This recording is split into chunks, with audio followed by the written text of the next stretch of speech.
Hey you guys, it's me, Michaela Marie, back with another video. Today I'm going to be telling all my business, literally, but before I get into that, I just want to, do a little disclaimer like I normally do and just let you guys know, one, I'm not a psychiatrist, therapist, anything like that.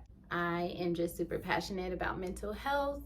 And I also just want to say that I'm never, doing these videos to judge anyone, because as you will hear in the video, I was once in this very position. So I just want to say I'm just doing this to hopefully help someone that may be in a similar position that I was once in, and that's it. So I'm just going to be starting out this video just by discussing what child neglect is and the 4 types, and I'm going to be discussing some causes of child neglect. Then I'm going to get into my own personal story. So of course I have my notes.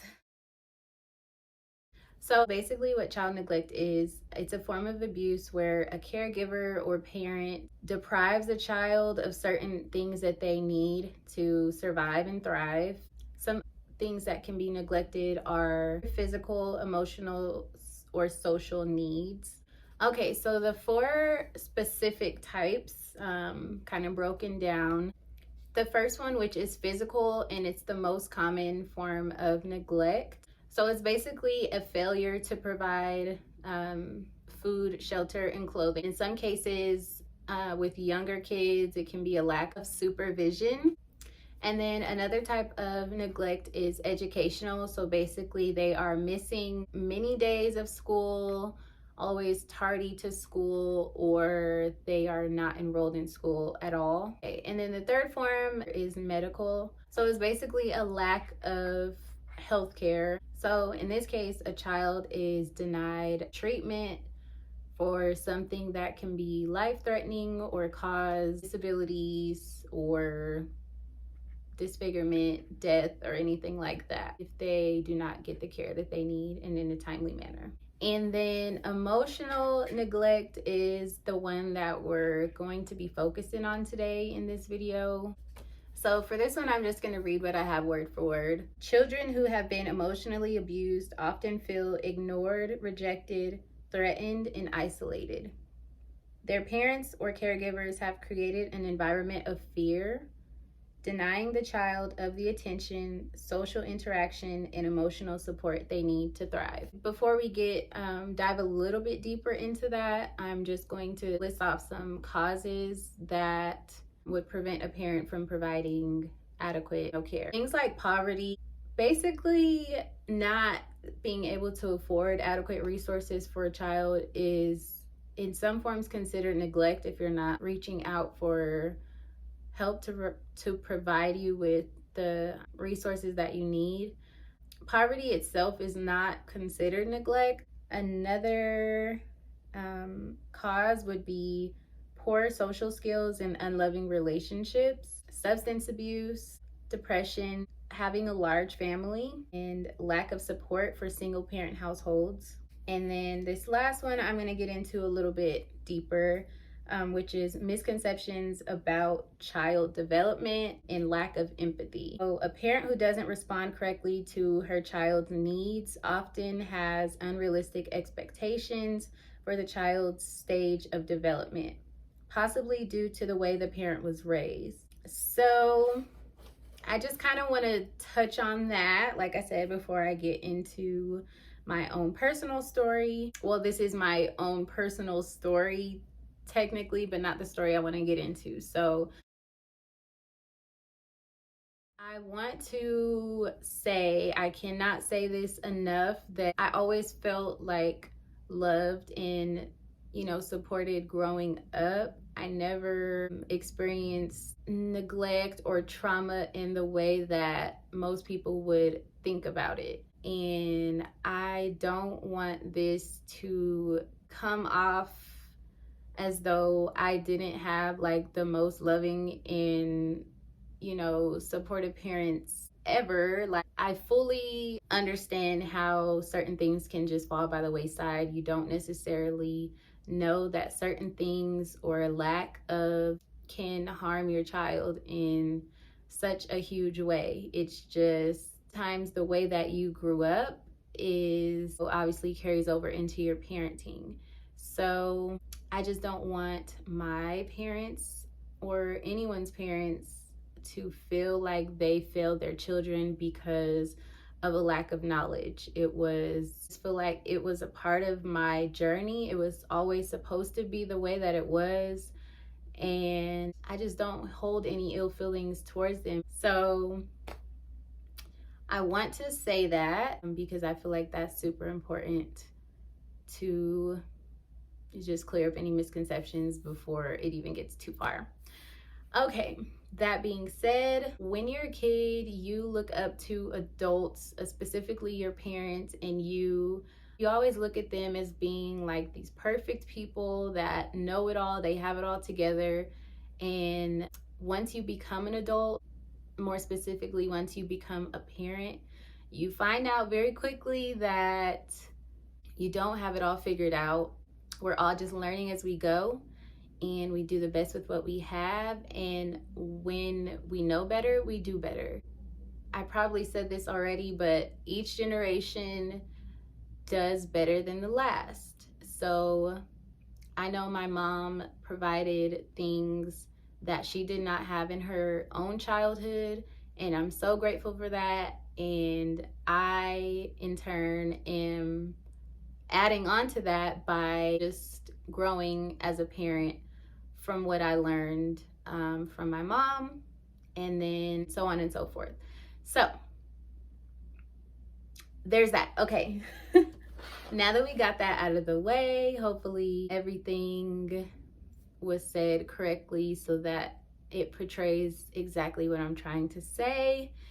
And now I'm gonna go ahead and spill my guts, and hopefully I do not get super emotional, but I probably will.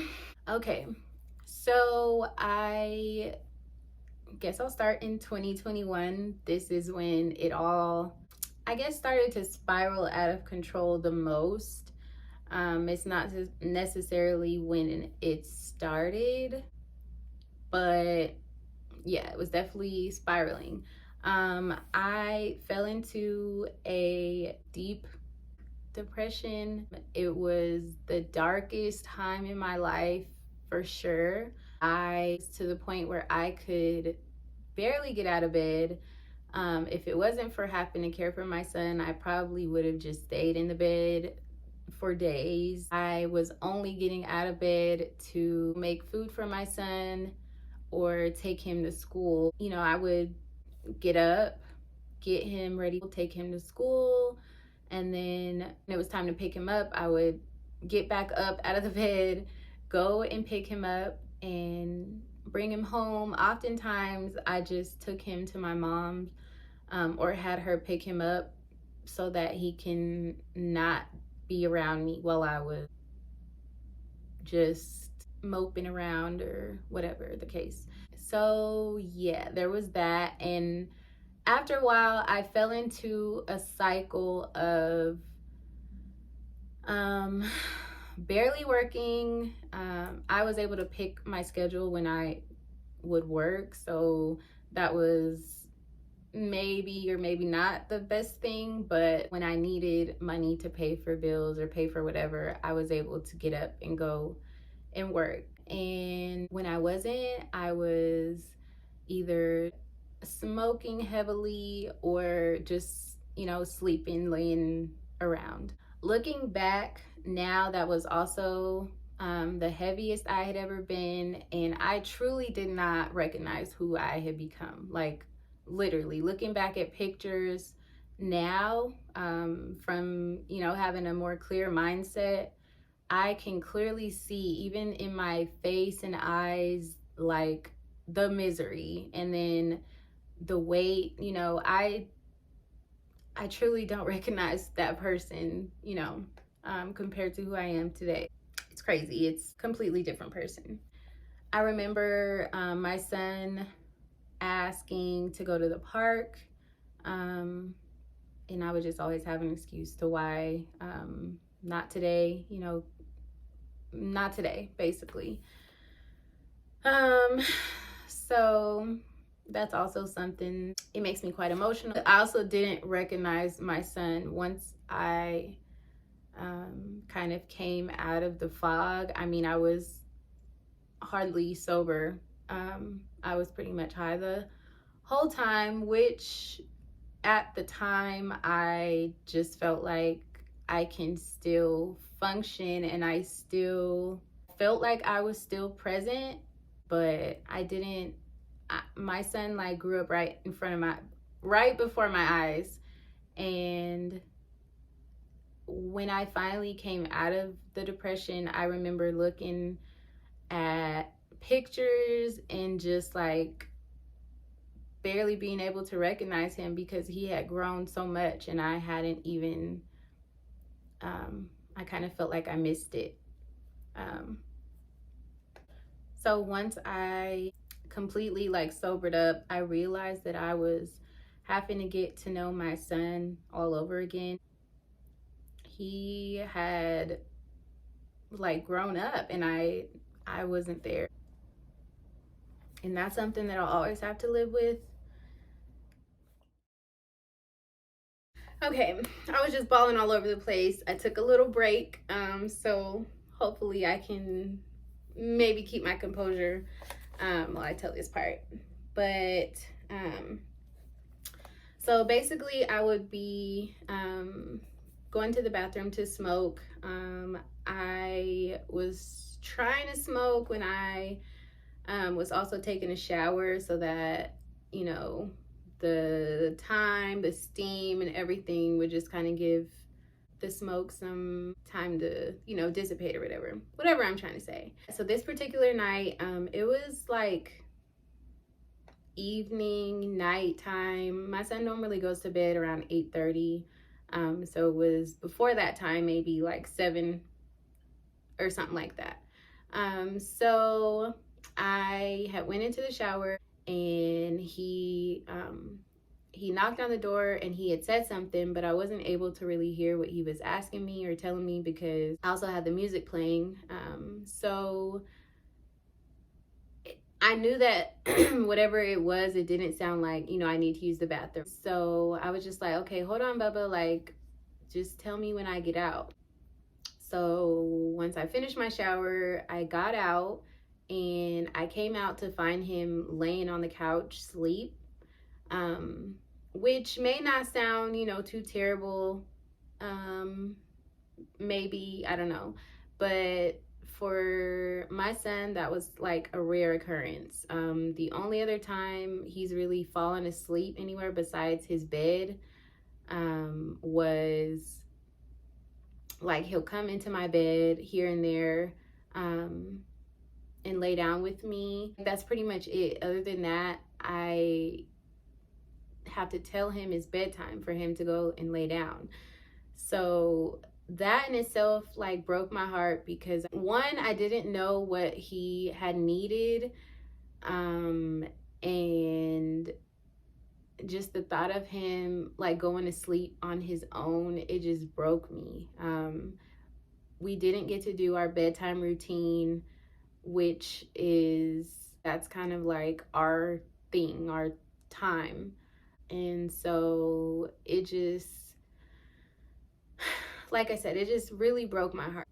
That was it for me. So I carried him to bed. I held him for who knows how long, just crying because I didn't know what he needed. And it hurt me so bad to know that he needed me and I wasn't there for him because of my own selfish reasons. So there's that. So I went to my room after that. I fell to the floor and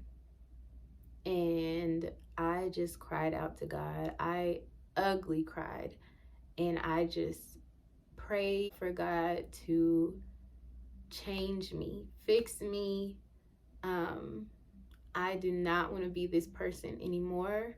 I just prayed for him to make me the mom that my son deserves.